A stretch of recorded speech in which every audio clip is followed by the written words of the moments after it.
Hey, people of Reddit, so I did something a couple of days back, and I've received a lot of flack for it since, which is why I wanted to ask you guys if I was the a-hole here. So, I was married to my ex-wife for 5 years, but we have been divorced for around a year now.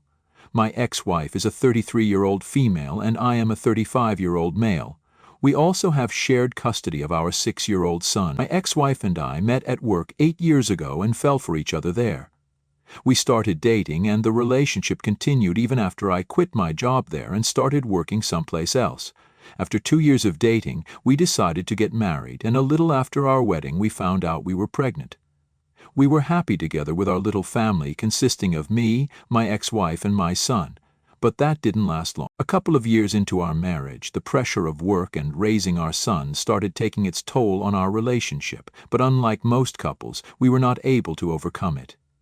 The last 2 years of our marriage were pretty much just us ignoring each other as much as we could, because we couldn't even hold a conversation if our life depended on it.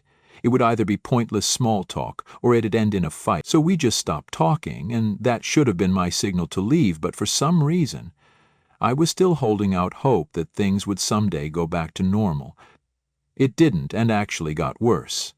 Because right before we filed for divorce with mutual consent, we had a huge fight, which is what kind of made us both realize that this was over. I don't remember how the fight started anymore. It was probably something about me forgetting to do the dishes from the night before because I'd had to work late. That petty argument blew up into something 10 times bigger, and we said the most horrible things to each other in our anger, which all happened to be what we were really feeling anyway.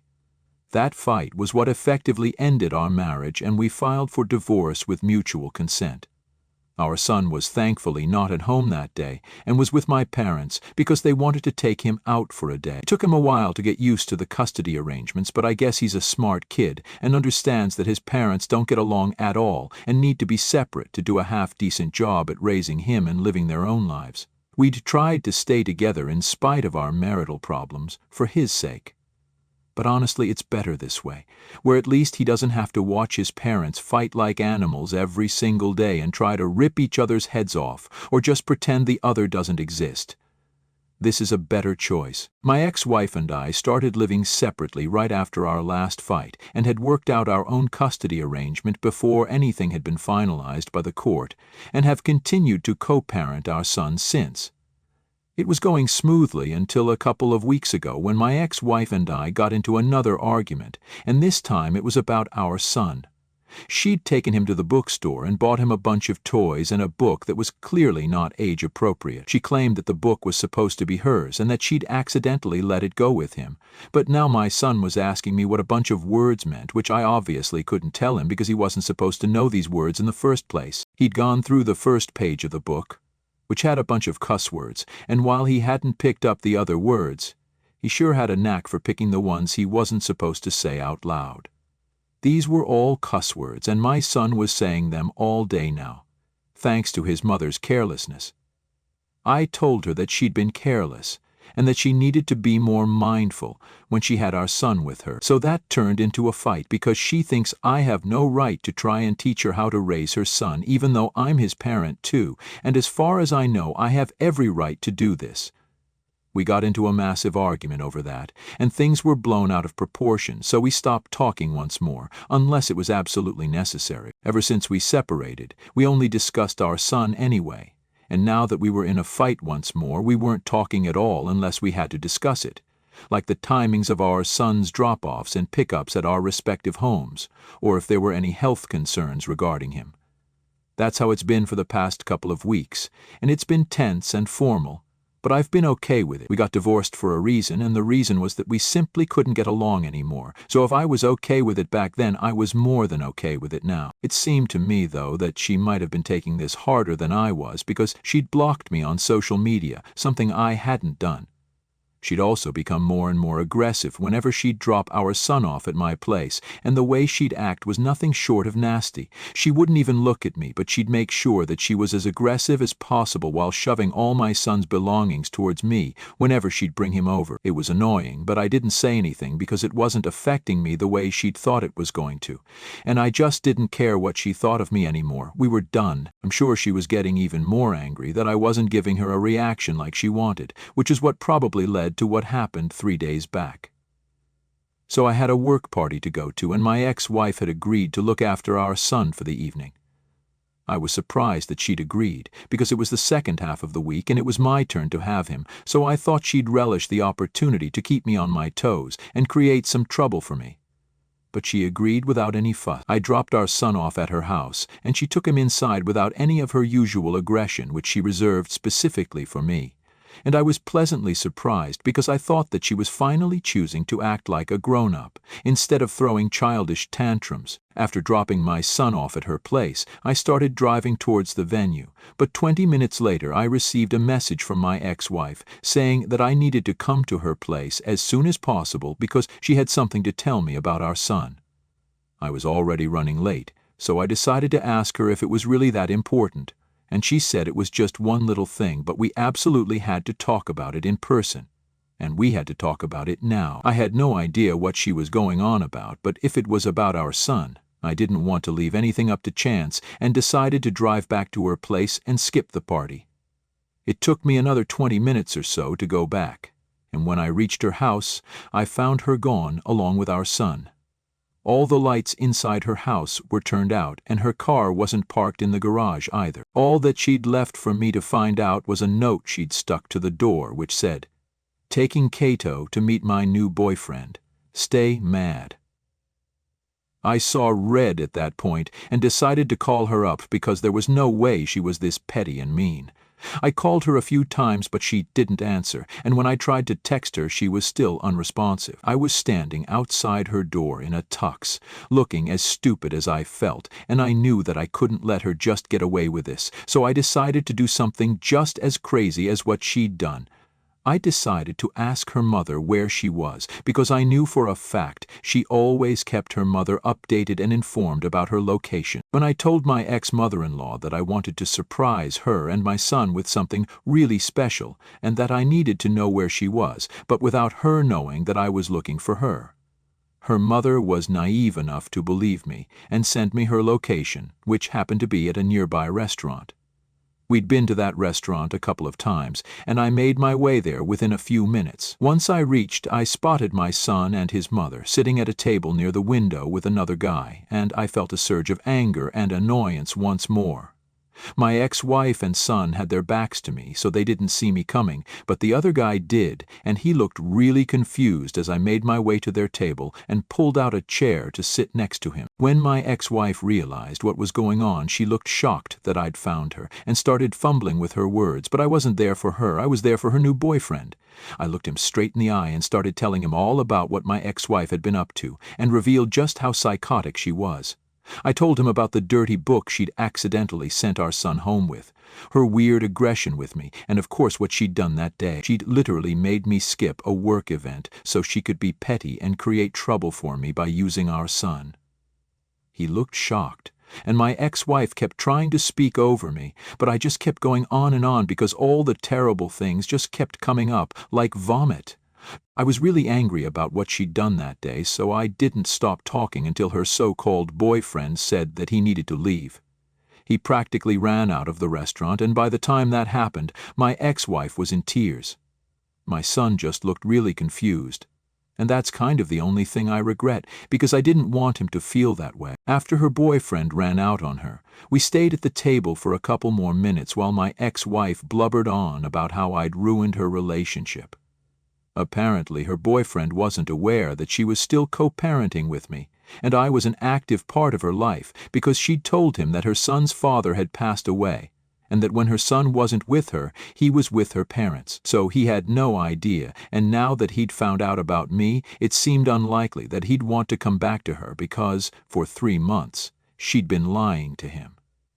I didn't feel bad for her at all because she'd chosen to lie, and that wasn't my fault. Then she'd chosen to play games with me just out of pettiness, and this was just the consequences of what she'd done to herself, so she could cry all she wanted to, but I wasn't going to feel bad for her at all. I think she must have been waiting for me to apologize to her or something, but I just sat there silently and watched her cry. So after a couple of minutes of crying, she decided to lunge at me, to attack me physically, but luckily a waiter was there to stop her. Our son was pretty traumatized and we got thrown out and blacklisted from the restaurant. The cops were called, and I decided to press charges because she did attack me and I didn't have any sympathy for her at that point. She was let off with a warning after she was taken to the station, but that just made sure that I'd be filing for full custody of our son, and I even told her about it before blocking her. It's been 3 days since I've blocked her number and stuff. I've also spoken to my lawyer and am filing for full custody of my son soon. I'm not sorry about what happened because, despite everything, I'd always believed that she was at least a decent mother and could have partial custody of our son, but after the incident at the restaurant, I no longer have that opinion. But her mother called me up yesterday to scream at me, and that kind of made me rethink my move. She told me that my ex-wife was very disappointed that I'd chosen to push her to the edge, and now was flipping it on her and using her outburst against her to get custody of our son. Apparently I'd been horrible to her for ages, and now I'd ruined 2 of her most important relationships, her boyfriend and her son. I told my ex-mother-in-law that this was not all my fault, and, if anything, she should blame herself for being petty and pushing me to do something so petty because I'm not the kind of person who usually takes things so far. We had a bit of an argument, and my ex-mother-in-law told me that this was a really cruel thing to do to the mother of my child, and that she'd lost a lot of respect for me. Now that really hit hard, because at the end of the day, no matter what she'd done, she still was the mother of my child, and apart from that one incident, she'd always been a good mom. Even in that instance, I'm not sure if I have the right to say she'd been a bad mother, because she'd attacked me out of anger, and after she'd come back to her senses, she'd immediately checked up on how our son was doing, while the restaurant manager called the police. She barely even cared about me, or even herself, so I can't say she's been a bad mother. A slightly irresponsible one, sure, but not entirely bad or evil. At the same time, I don't know if it's safe for our son to be left alone with his mother now because she has a lot of issues. First, she lied to her boyfriend about my involvement in her life for no real reason, because if he was okay with her having a son, then he'd probably be okay with her having an ex-partner. Then she physically attacked me. And even apart from that, there was all the weird aggression with me and the way she seemed to hate me with a passion. There is a strong chance that she might try to turn our son against me in the future, and I can't risk it because he's still really young and impressionable. I still want to get full custody because I honestly think he might be better off with me, but my ex-mother-in-law's words threw me off. Am I the a-hole for wanting full custody of my son because my ex-wife attacked me in public over a petty fight we were having? Update 1.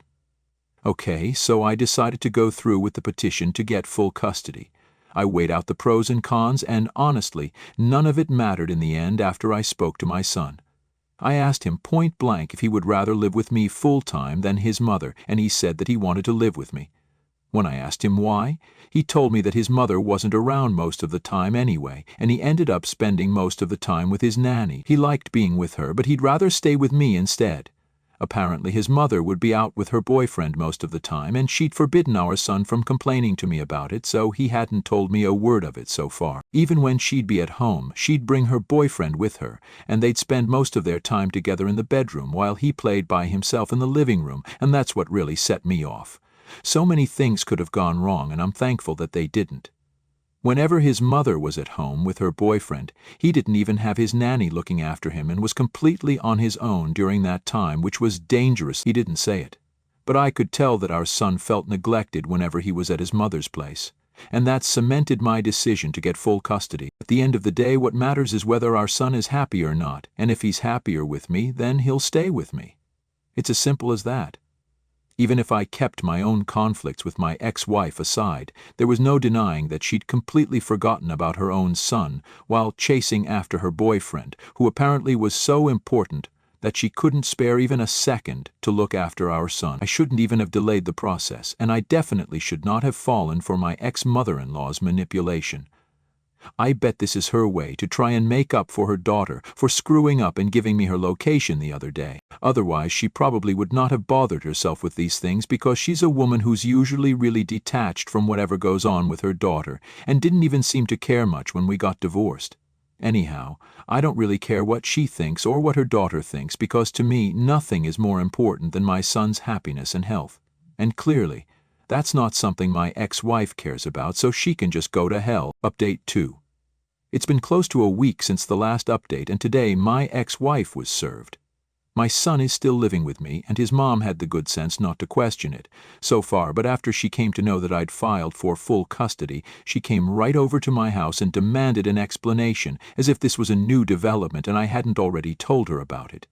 I refused to let her in, and instead I decided to threaten her with the cops. So she chose to go another way and stood right outside my yard to try and talk to me. I told her several times that there was no point. The petition had been filed and I wasn't going to take it back, but she was on her knees begging me to fix this and promising that she would get better somehow. It felt like crap to see her acting so desperate, but my hands were tied. My son was more important to me than her desperation. This went on for a while, but ultimately she left, sobbing like a child, and I was relieved to see her go, because I don't think I could have handled any more of that emotional. She told me that her relationship was now over, and she'd be able to devote all her time to being a mother, so our son had nothing to worry about. But it didn't matter. It was too late. Our son had been feeling neglected for weeks now, and she'd made him feel scared enough to not rat her out initially, but he cracked when I asked him about how he was treated by his mother. The poor kid had become so good at masking his real emotions that I'd believe he was excited to go to his mom's house and would be very happy around her because that's how he used to act. I probably should have asked him about it earlier, but I didn't because I used to think it was all good. It wasn't, and I'm only realizing that now.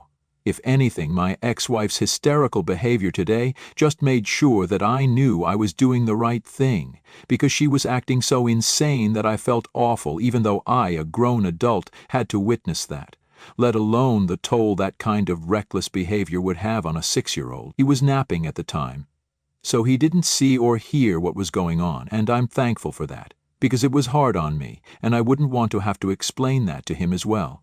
That would have been a lot harder. Update 3. My ex-wife and I are supposed to meet for mediation tomorrow. It's the one that's court-mandated before this ends up going to court, but I'm still nervous. My son has been living with me ever since the altercation with my ex-wife, and he says he misses her, but not enough to go back to her, evidently. I've asked him a bunch of times about who he'd rather live with, and he keeps telling me, so I'm relieved that he's made up his mind, and I won't have to go against his will for my sake, because that'd make me feel a lot more selfish and heartless than I already have been. It's been tough on me, I won't lie, because the way my ex-wife had been behaving the last time I saw her has stayed with me. Her friends have also contacted me a couple of times to tell me that she's really upset and wants me to take it all back and cancel the custody modification case, but I can't do it. In good conscience, I just can't do that because I know how she'd been neglecting our son whenever he was there. I know she's very torn up about this, but it's not my fault, and this whole guilt trip that she's trying to send me on is not going to work. I've already spoken to my lawyer, and he's reassured me several times that we have this in the bag.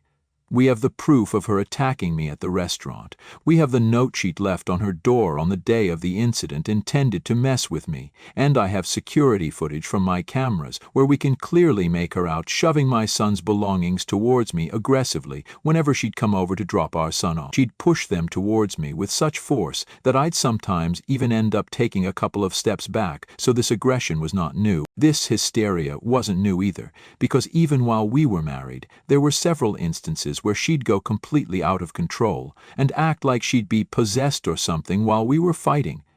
It was terrifying, and I don't think the woman has ever been really and truly mentally balanced.